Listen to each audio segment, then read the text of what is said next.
Telangana cabinet సమావేశం జరుగుతుంది. ఇక సచివాలయంలో సీఎం రేవంత్ రెడ్డి అధ్యక్షతన కేబినెట్ భేటీ ప్రారంభమైంది. తుమ్మిడిహెట్టి బ్యారేజ్ పై కేబినెట్ చర్చించనున్నట్లు తెలుస్తుంది. ప్రాణహిత చేవెళ్ల ప్రాజెక్టులో భాగంగా తుమ్మిడిహెట్టి వద్ద 150 మీటర్ల ఎత్తులో బ్యారేజ్ నిర్మించి శ్రీపాద ఎల్లంపల్లికి నీటిని తరలించాలని సీఎం రేవంత్ రెడ్డి నిర్ణయించినట్టు సమాచారం. కాగా తుమ్మిడిహెట్టి నుంచి ఎల్లంపల్లికి నీటిని తరలించేందుకు 4 మార్గాలను ప్రతిపాదనలో ఉన్నాయి.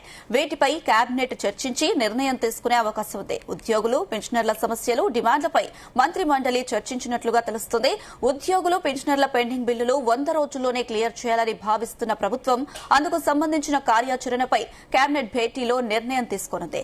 ఇక పెండింగ్ డీఏలు, ప్రభుత్వ నగదు రహిత చికిత్సలపై మంత్రివర్గ సమావేశంలో చర్చించే అవకాశం ఉంది. ప్రభుత్వంలో ఆర్టీసీ ఉద్యోగుల విలీనం, కొత్త ఆసరా పింఛన్లు, తెలంగాణ ఉద్యమకారుల కోసం కార్యక్రమాలు, ఇందిరమ్మ బీమా పథకం తదితర అంశాలపై కూడా నిర్ణయం తీసుకునే అవకాశం ఉందని సమాచారం. ఇదే అంశానికి సంబంధించి మరిన్ని అప్డేట్స్ మా బ్యూరో చీఫ్ నరేందర్ అందిస్తారు. ఎస్ నరేందర్. రైట్, కాసేపటి క్రితమే దాదాపు అరగంట కావస్తుంది కేబినెట్ సమావేశం మొదలైంది. దీనికి సంబంధించినటువంటి నిర్ణయాలు సాయంత్రం దాదాపు 7-8 గంటల వరకు కన్క్లూజన్ వచ్చే అవకాశం అయితే కనిపిస్తుంది.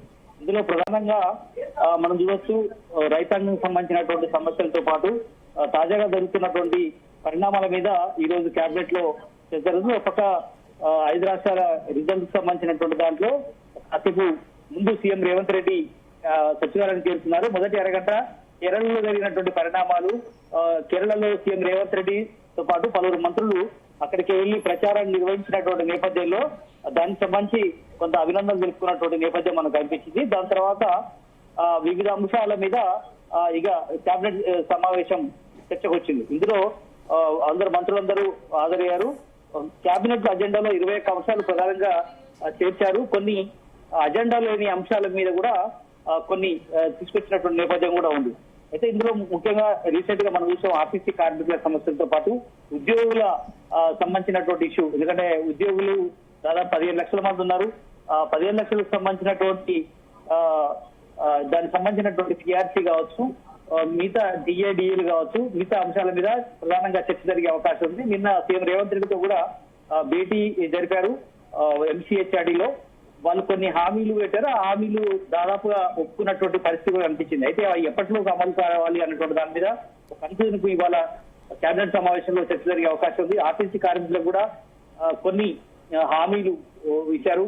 అందులో ముఖ్యంగా ఆర్టీసీ విలీనం చేసే అంశం మీద స్పష్టంగా మనకు కనిపిస్తుంది. ఆర్టీసీ విలీనం ఎప్పటిలోకి జరపాలి, దీన్ని వేసినటువంటి కమిటీ రిపోర్ట్ ఎప్పటిలోకి రావాలి, అంతకంటే ముందు త్వరగా వచ్చే విధంగా మనం ఏం చేయాలి, అదేవిధంగా అంతకంటే ముందు ఇంటీరియర్ రిలీఫ్ అంటే దాదాపు ఈ పిఆర్సీలో బాగా 11% ఇవ్వడానికి ఒప్పుకున్నటువంటి నేపథ్యంలో అది దాదాపు ఇవ్వడం వల్ల 10 నుంచి 12,000 దాకా సీనియర్లకు వస్తుంది. కాస్త ఒక 10-15 ఏళ్ల పాటు పనిచేసినటువంటి వాళ్లకు దాదాపు 5-6 ఏళ్ల వరకు జీతం పెరిగే అవకాశం ఉంది. అలాంటిది ముందుగా చేయాలన్నటువంటి ఆలోచన చేస్తున్నారు. విలీనం సంబంధించి కొంత టైం పెట్టే అవకాశం ఉంది. మిగతా అంశాలు కూడా దాదాపు వాళ్ళు కూడా 32 డిమాండ్లు ఆర్టీసీ కార్మికులు పెట్టారు. ఈ ఉద్యోగులు ఆర్టీసీ సంబంధించినటువంటి అంశాలతో పాటు కన్ఫ్యూజన్ కు వచ్చే అవకాశం అయితే ఉంది ఇవాళ. ఇక ధాన్యం కొనుగోలుపై, ఎందుకంటే ఇప్పటికే ధాన్యం, మొక్కజొన్నకు సంబంధించి అదేవిధంగా పాడికి సంబంధించినట్టు అన్ని కూడా కోతలు వెళ్ళిపోయాయి. ఇప్పుడంతా మార్కెటింగ్ కు తరలిస్తున్నటువంటి నేపథ్యం ఉంది. అవి చాలా చోట్ల కూడా సరిగ్గా కొన్ని చోట్ల వర్షాలు పడుతున్నటువంటి నేపథ్యం ఉంది. దానివల్ల తడిచాయి. తడిచిన నేపథ్యంలో అది కొనడానికి కొంత రాష్ట్ర ప్రభుత్వం, మార్కెటింగ్ సిబ్బంది, వ్యవసాయ శాఖ కొంత వెనుక వేసిన నేపథ్యంలో అవి వెంటనే కొనుగోలు చేయాలన్నటువంటి కూడా ఇప్పటికే వ్యవసాయ శాఖ అందిస్తున్న నిర్ణయం ఉంది. ఇంకా రోడ్డెక్కినటువంటి అక్కడ కనిపిస్తున్నారు. వాటికి వెంటనే సాధారణంగా చేసుకునేటువంటి తడి సంబంధించిన కొంత దాన్ని తగ్గించే అవకాశం అయితే కనిపిస్తుంది. ఎక్కువ కూడా కొనుగోలు చేయాలని కూడా చెప్పే అవకాశం ఉంది. ఆ కొనుగోలుపై ఇప్పటికే మంత్రివర్గంలో కూడా చర్చ జరిగిన నేపథ్యంలో వాటిలో క్లారిటీ ఇస్తారు. జిల్లాల వారీగా ధాన్యం కొనుగోలు ప్రక్రియను వేగవంతం చేసేలాగా ఒక కార్యాచరణ కూడా తీసుకుంటారు. ఇక సాగునీటి ప్రాజెక్టులు, సంక్షేమ పథకాలపై కూడా చర్చ జరగబోతుంది. సాగునీటి ప్రాజెక్టుల విషయం వచ్చినప్పుడు ముందుగా కాళేశ్వరం గురించి మాట్లాడుకోవాలి.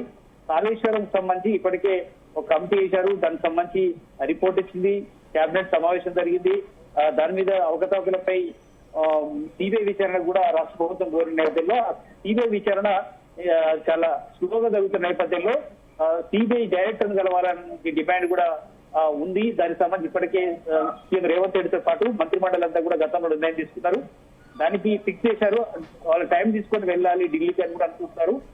ఇక సాగునీటి ప్రాజెక్టుల సంక్షేమ పథకాలపై కూడా ప్రధానంగా చర్చ జరుగుతుంది. గోదావరి పుష్కరాలు మీద కూడా ఉంది, ఇక్కడ వచ్చే ఇయర్ ఉంది కాబట్టి దానికి సంబంధించినటువంటి కార్యాచరణ ఎట్లా చేయాలి దాన్ని అని కూడా ఒక ఫైనల్ గా నిర్ణయం తీసుకునే అవకాశం ఉంది. ఇక జనగణన వంటి అంశాలపై కూడా ఉంది. ఎందుకంటే స్థర అనేది చాలా ప్రతిష్టాత్మకంగా తీసుకుంది కేంద్ర ప్రభుత్వం. ఓటర్లను అంటే ఫేక్ ఓటర్లను గుర్తించి దాన్ని తీసేయాలన్నటువంటి డిమాండ్ అయితే ఉంది. ఎందుకంటే చాలా చోట్ల కూడా గ్రామీణ ప్రాంతాల్లో ఓటు ఉంది, పట్టణాల్లో కూడా ఓటు ఉన్నటువంటి నేపథ్యంలో డబుల్ ట్రిబుల్ ఓట్లను తీసేయాలన్నటువంటి డిమాండ్ నేపథ్యంలో వాటిని త్వరలోనే తీసేసే అవకాశం ఉంటుంది. దాన్ని తీర్చడం మీద కూడా చర్చ జరిగే అవకాశం ఉంటుంది కేబినెట్ లో. ఇక ప్రాజెక్టు భవిష్యత్తు సాంకేతిక అంశాలు వీటన్నిటి మీద ప్రధానంగా కాళేశ్వరం అంశం ఉంటే కి సంబంధించినటువంటి కంపెనీ పక్కన పెట్టారు. దానికి సంబంధించి వాళ్ళకే కాదా లేదంటే ఎప్పటిలోపు చేయాలి కాళేశ్వరం సంబంధించినటువంటి మేడిగడ్డ అన్నారం సుందీలకు సంబంధించినటువంటి దాంట్లో జరిగిన నష్టాన్ని, ఆ 2 పిల్లర్ల కుంగుబాటు, మేడిగడ్డ అన్నారం దగ్గర జరిగినటువంటి ఈ మొత్తం అంశం మీద త్వరలోనే ఈ జూన్ వర్షాలు స్టార్ట్ కాకముందుకే దానికి రిపేర్లు స్టార్ట్ చేసేలాగా ఒక నిర్ణయం తీసుకోవాలని కూడా అనుకుంటున్నారు. అదే క్రమంలో తుమ్మిడిహెట్టి ప్రాజెక్టు నిర్మాణం పైన కూడా చర్చ జరిగే అవకాశం ఉంటుంది. ఇది ప్రధానంగా ఇట్లాంటి అంశాల మీద వ్యవసాయ రంగం, మార్కెటింగ్ సంబంధించి, ఆర్టీసీ కార్మికులకు సంబంధించినటువంటి పెండింగ్ డిమాండ్లకు సంబంధించి, ఉద్యోగులకు సంబంధించి వాళ్ళు రేపటి నుంచి ఒక నిరసన కార్యక్రమం తీసుకోవాలనుకున్నారు.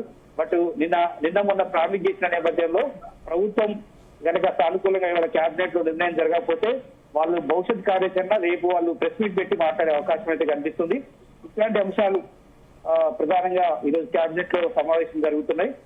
కేరళ విజయంతో వీళ్ళు స్వయంగా ప్రచారం చేశారు కాబట్టి కొంత వాళ్ళకు రిలీఫ్ గా ఉంది. అది ముందు చాలాసేపు మాట్లాడుకున్నారు. కేంద్రంలో ఉన్నటువంటి కాంగ్రెస్ పెద్దలతో కూడా ముందు మాట్లాడారు కేబినెట్ సమావేశం కంటే ముందు.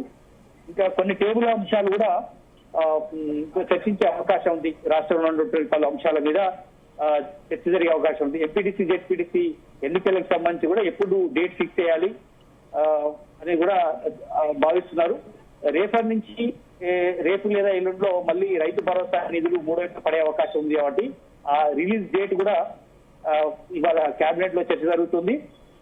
ఎంపీటీసీ జెడ్పీటీసీ ఎన్నికలు దృష్టిలో పెట్టుకొని 3వ విడత రైతు భరోసాను రిలీజ్ చేసే అవకాశం స్పష్టంగా కనిపిస్తుంది. దీని ద్వారా 3 విడతలు పూర్తయ్యే అవుతుంది. అప్పుడు మెజార్టీ రైతాంగం అందరూ కూడా రిలాక్స్ గా ఫీల్ అయ్యే అవకాశం ఉంటుంది. ఒక 10-20% మినాయిస్తే అత్యధిక మంది 75% పైగా రైతులందరూ కూడా కొంత సంతోషంగా ఉంటారు. కాబట్టి ఎంపీటీసీ జెడ్పీటీసీ ఎన్నికల్లో కాంగ్రెస్ పార్టీకి అనుకూలంగా ఉండే అవకాశం ఉంటుంది అనేది కూడా ఇక్కడ ప్రధానంగా చర్చించే అవకాశం ఉంటుంది. ఏదైనా కూడా దాదాపు 45 మినిట్స్ అవుతోంది కేబినెట్ సమావేశం స్టార్ట్ అయ్యి. దాదాపు మరో 4-5 గంటల పాటు కొనసాగిన తర్వాత ఫుల్ డీటెయిల్స్ మంత్రి మండలి లేదా ముఖ్యమంత్రి రేవంత్ రెడ్డి బ్రీఫ్ చేసే అవకాశం ఉంటుంది. Right Narender, thank you.